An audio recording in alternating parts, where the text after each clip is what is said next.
What we're talking about is money. Real money. Amigo money. No dough, no show. Bienvenue dans Hollywood's Bull, le podcast qui aime les blockbusters, surtout quand ils partent en couille. You see, Hollywood is writing our lives. I'd buy that for $1. It's no expense. Show me the money! Money!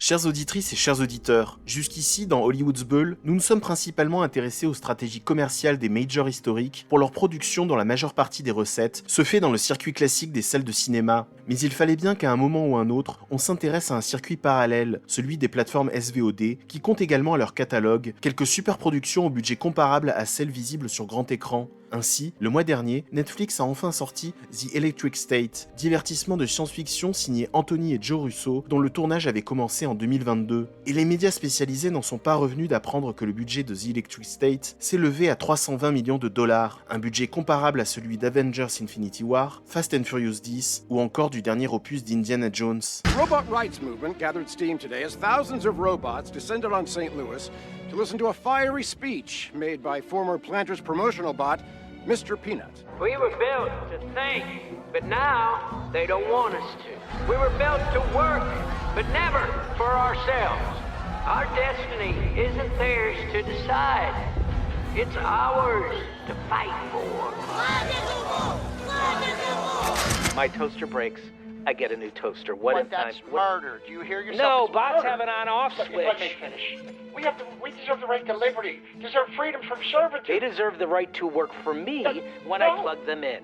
And when they don't, it's off to the garbage. Pour se rendre compte de la vitesse à laquelle la donne a changé à Hollywood, il est important de distinguer deux générations de structures. Warner, Universal, Disney, Columbia et Paramount sont installés à Los Angeles depuis un siècle et ont ainsi eu le temps de bâtir leur réputation de mastodontes lucratifs au fil des décennies, de succès phénoménal en échec catastrophique. Netflix, autrefois service de location de DVD à distance, devenu plateforme SVOD à la fin des années 2000 en achetant justement son contenu aux majors d'Hollywood, décide de produire ses propres films à partir de 2015 avec Beast of No Nation dans la limite budgétaire de 6 millions de dollars que lui autorise son modèle économique. Mais le drame de guerre réalisé par Karijuji Fukunaga n'est qu'un tour de chauffe pour la plateforme dont les ambitions se distinguent très vite puisque Bright, film d'action matinée d'urban fantasy, affiche déjà un budget de près de 100 millions de dollars pour Noël 2017. S'en suivront Six Underground, calibré par Michael Bay en 2019 pour 150 millions de dollars, puis Red Notice de Rawson Marshallson Burren en 2021 et The Gray Man des frères Russo en 2022, tous deux dotés d'un budget de 200 millions de dollars pour apparaître clairement comme des blockbusters à part entière, soit des rendez-vous incontournables dans le calendrier des sorties, capables de réunir les différentes générations de spectateurs autour d'un divertissement estampillé du savoir-faire hollywoodien où se mêlent action, humour et images spectaculaires rendues possibles par les effets spéciaux numériques. No more catchphrases.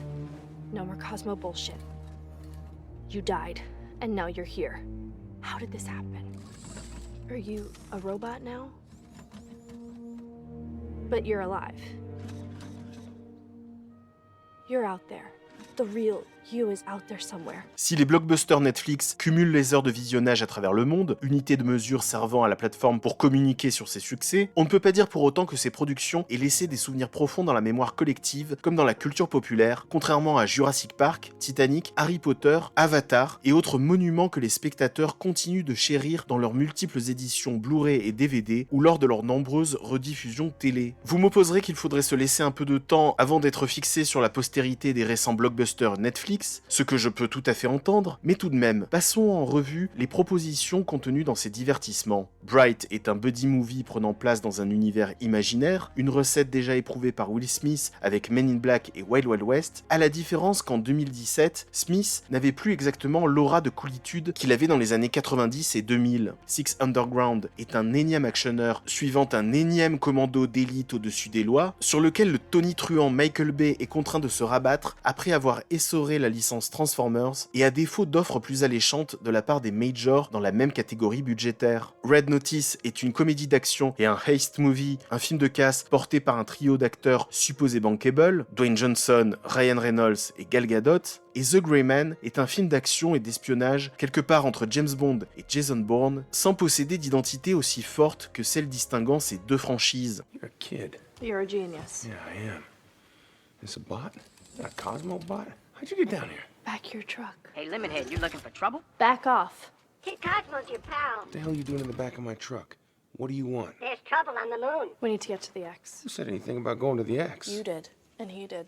Yeah, we were pretty clear about that. En 2019, on saluait l'ambition et l'audace de Netflix qui avait déboursé pas moins de 150 millions de dollars dans la production de The Irishman quand les majors historiques ne permettaient déjà plus de tels moyens financiers à des cinéastes de la trempe de Martin Scorsese pour des fresques américaines qui avaient pourtant fait la renommée d'Hollywood dans les décennies précédentes. Mais on peut également considérer les propositions narratives et stylistiques des blockbusters Netflix comme des formules surannées convenant à la rigueur à une soirée canapé et pizza, mais qui auraient peu de chances d'être rentables dans les salles obscures, dans une période où même les formules installées dans les années 2010 comme celle du MCU semblent en sérieuse perte de vitesse. À l'origine, The Electric State présentait peut-être davantage de potentiel pour se poser en blockbuster des années 2020. D'abord parce qu'il est adapté d'un roman graphique à succès du suédois Simon Stålenhag, et puis parce que l'univers de ce roman pouvait être transposé à l'écran avec succès par les frères Russo, qui avaient déjà fait montre de leur talent à encapsuler la puissance pop culturelle des comics Marvel pour engendrer près de 5 milliards de dollars au box-office, avec le diptyque Avengers Infinity War et Avengers Endgame.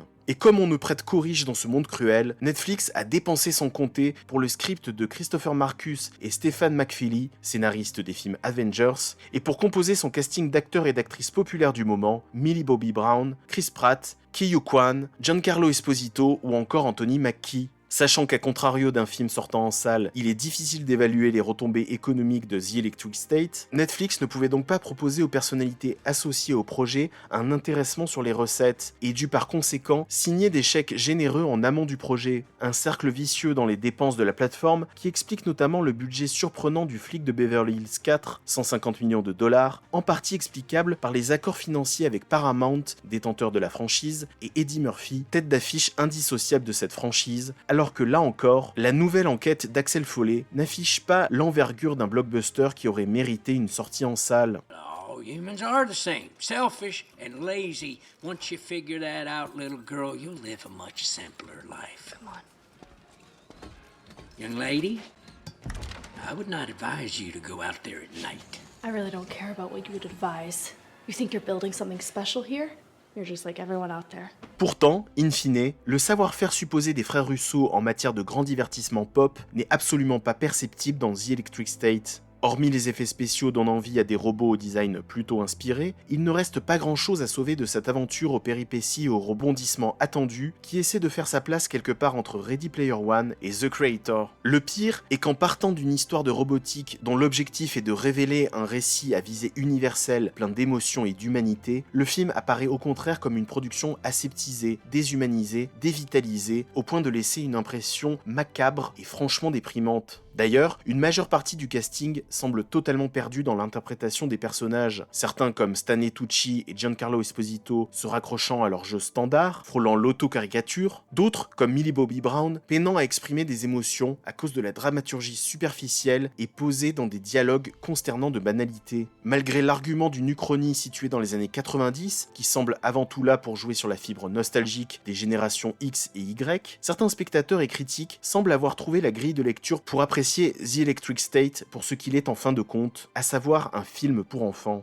Un public auquel on prête généralement des attentes différentes de celles des adultes concernant le ton et l'originalité d'un film, étant donné son référentiel moins étendu. Ce qui expliquerait donc en partie que le personnage de contrebandier joué par Chris Pratt ferait passer Han Solo pour la pire crapule amorale, que l'ensemble des robots pourtant dotés de conscience politique nous apparaît tous comme des personnages mignons sans aucune once d'étrangeté inquiétante, qu'on ne ressent jamais vraiment l'âpreté du contexte de guerre sur lequel repose le scénario, et que les décisions des personnages surviennent brusquement pour faire avancer l'intrigue sans être amenés par des idées scénaristiques solides. Your brother's not the only special one from your family, kid. Look, I quit fighting because the war was wrong, but I gave up on everything. Really, I quit life because the world sucked. And it still does. But there are some good people in it.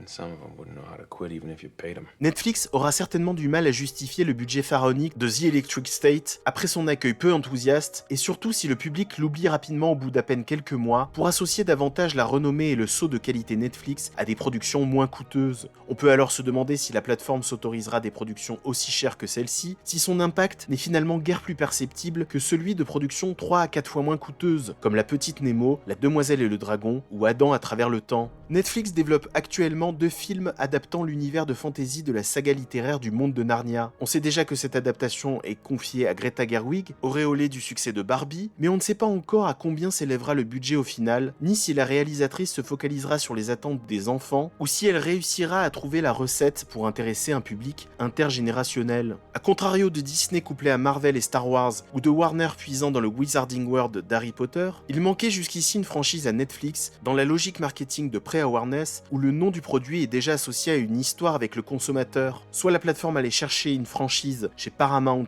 comme le flic de Beverly Hills 4, soit elle misait sur Rebel Moon que Zack Snyder avait d'abord pensé comme un film Star Wars et qui à l'arrivée a donné au public l'impression d'un ersatz de film Star Wars. Bref, si Netflix a très vite rattrapé son retard sur les majors historiques en termes de budget, il lui reste encore un long chemin à parcourir pour marquer les esprits avec ses blockbusters, à l'heure où justement les majors peinent à raviver l'engouement du public et pourraient se faire totalement dépasser par les plateformes si celles-ci se montraient à la hauteur du défi. The data transfer rate is dropping like a rock. Explain. Well, he told me it could wait until I had all the facts. The fact is that the service we provide for the world is going from utterly flawless to complete dog shit. Si vous avez apprécié cet épisode, n'hésitez pas à vous abonner au podcast du Blog du Cinéma. Quant à nous, on se retrouve prochainement pour de nouveaux épisodes. À bientôt.